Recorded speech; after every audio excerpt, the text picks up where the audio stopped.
Ropes Organization Walcott Foundation Indian Trust Special Coaching to 8th, 9th and 10th classes Digital Virtual Learning Bangaru Palmani Rugangavar from Pedapunjani by Reddy Pulli Mandal. Chairman Dhanse Karan. Director Drive Sri Lata. Hi, hello, welcome to Ropes Organization. This is Durga Prasad Reddy teaching in biology. Previous video already we have started the 9th class topic. So in this video we are discussing about different types of crops with the season. So generally ఏంటంటే మనం ఇందాక discuss చేసుకున్నట్టు different types of crops చూసాము, వాటికి examples and nutritional values గురించి discuss చేసుకున్నాం. So ఈ వీడియోలో డిఫరెంట్ టైప్స్ ఆఫ్ క్రాప్స్ అనేవి సీజన్ బేస్డ్ మారుతూ ఉంటాయి. అంటే సో సీజన్ ని బేస్ చేసుకుని క్రాప్స్ చేంజ్ అవుతూ ఉంటాయి. సో ఏ సీజన్ లో ఎలాంటి క్రాప్ డెవలప్ అవుతుంది, ఎలాంటి సీజన్ లో ఎలాంటి క్రాప్స్ ఎక్కువగా డెవలప్ చేస్తూ ఉంటారు. So different types of crops with season. So ఇక్కడ తీసుకున్నటువంటి మనం క్రాప్స్ ఏవేవి ఉన్నాయంటే, సో జనరల్ గా ఇందులో మనం తీసుకున్నటువంటి క్రాప్ ఫస్ట్ క్రాప్ ఏంటంటే ఖరీఫ్ క్రాప్. సో దీన్ని ఖరీఫ్ క్రాప్ అని పిలుస్తాము.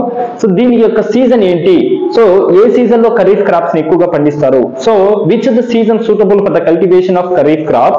So the main season is rainy season is the best example, or rainy season is the suitable season of cultivation of kharif crop.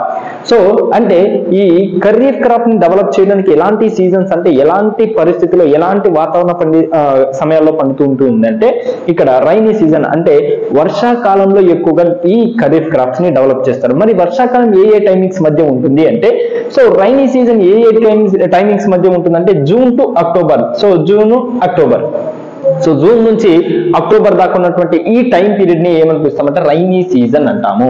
So June నుంచి October దాకా ఉన్నటువంటి time period ని rainy season అంటున్నాం. So ఈ season లో మనకి ఏంటంటే kharif crop అనేది డెవలప్ అవుతుంది. సో ఎగ్జాంపుల్ ఏవేవి తీసుకోవచ్చు అంటే రైస్, మైజ్, మిల్లెట్స్. సో ఈ 3 varieties of crops can be developed by the season of rainy season.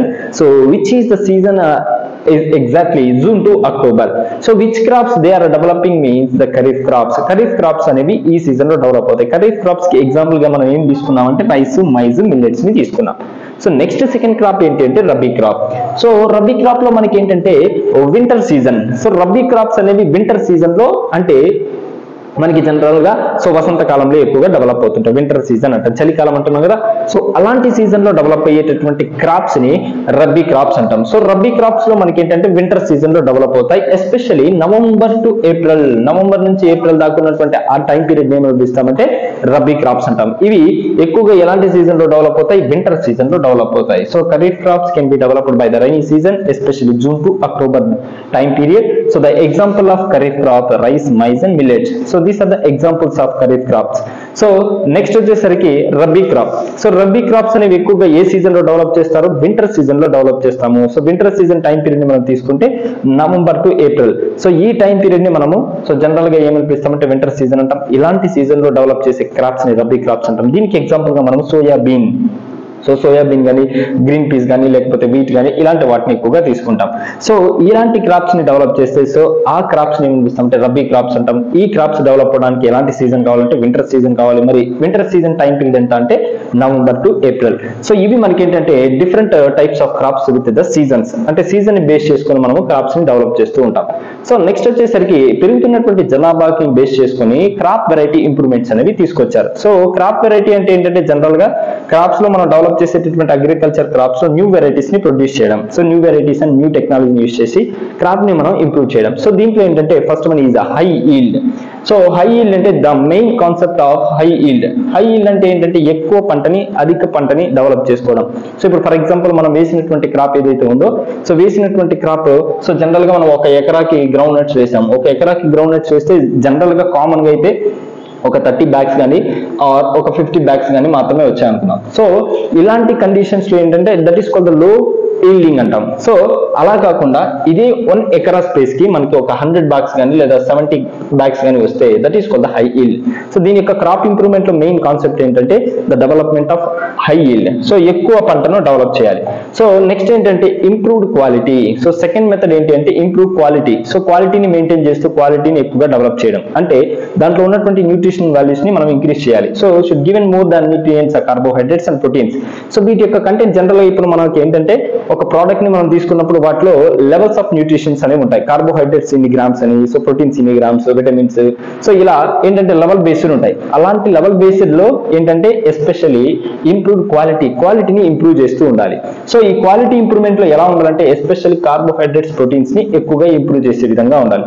So అలాంటి మెథడ్ ని మనం ఇంప్రూవ్డ్ క్వాలిటీ అంటాం. So first one is high yield and second one is improved quality. Next, biotic resistance. So it's the most important. Biotic resistance means a resistance to diseases due to the living microorganisms. అంటే ఏంటంటే so మనం develop చేసేటటువంటి crops ఏవైతే ఉన్నాయో దాని యొక్క crop కి కావాల్సినటువంటి రోగ నిరోధక శక్తిని పెంచాలి. సో అలా పెంచితేనే ఏమవుతుందంటే ఒకవేళ డిసీజెస్ కానీ లేదా వ్యాధులు కానీ ఎఫెక్ట్ అయితే సో వాటి వల్ల వచ్చేటటువంటి పంట నష్టాన్ని మనం కంట్రోల్ చేయొచ్చు.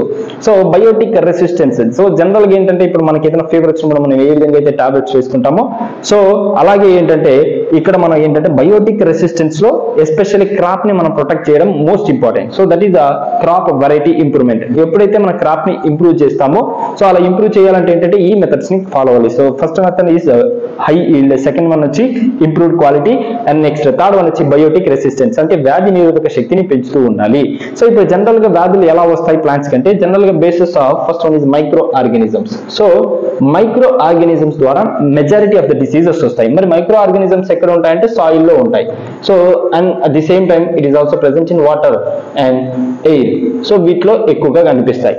So majority of the infection started by the soil or water and air. వీటి ద్వారా ఏంటంటే మనకి సో డిసీజెస్ వస్తూ ఉంటాయి. ఇలాంటి మైక్రో ఆర్గానిజమ్స్ ని కంట్రోల్ చేయడానికి సో మనకి క్రాప్ కావాల్సినటువంటి రెసిస్టెన్స్ ని మనం ఇవ్వాలి. It's take by artificial or natural method. So natural గా మనం పెస్టిసైడ్స్ కానీ లేకపోతే ఆర్టిఫిషియల్ గా కెమికల్ పెస్టిసైడ్స్ కానీ ఇలాంటి వాటిని వాడడం వల్ల సో క్రాప్ ని మనం ప్రొటెక్ట్ చేసుకోవచ్చు. And fourth and last one is so abiotic resistance. Abiotic resistance ని కూడా ఇవ్వాలి. సో ఎప్పుడైతే resistance to problems due to the non living things. So ఇక్కడ ఏంటి బయోటిక్ అంటే లివింగ్ థింగ్స్ ద్వారా, సో ఏబయోటిక్ అంటే నాన్ లివింగ్ థింగ్స్ ద్వారా. ఇలాంటి నాన్ లివింగ్ థింగ్స్ ద్వారా వచ్చేటటువంటి ఫర్ ఎగ్జాంపుల్ డ్రాట్స్ కానీ లేకపోతే సో వాతావరణంలో వచ్చేటటువంటి మార్పుల వల్ల పంట నష్టం జరుగుతుంది. దానివల్ల ఏమవుతుందంటే క్రాప్ ఇంప్రూవ్మెంట్ అనేది తగ్గిపోతుంది. ఇప్పుడు ఫర్ ఎగ్జాంపుల్ జనరల్ గా మనం చూస్తుంటాం కదా, సో వరి పండించినప్పుడు వర్షాకాలం ఎక్కువ వర్షాలు పడడం వల్ల వరి మొత్తం కూడా సో కిందికి పడిపోవడం ఇలాంటివి మనం చూస్తూ ఉంటాం. సో ఇలాంటి వాటి వల్ల నాన్ లివింగ్ థింగ్స్ వల్ల so basis of physical effects by the droughts or so water loss లేకపోతే కోల్డ్ కావచ్చు, forest water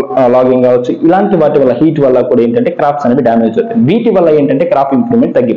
so these 4 methods are very important to develop the crop improvement. So దీనికి సంబంధించి మీకు ఏదైనా డౌట్స్ అనిపిస్తే comment box లో comment చేయండి.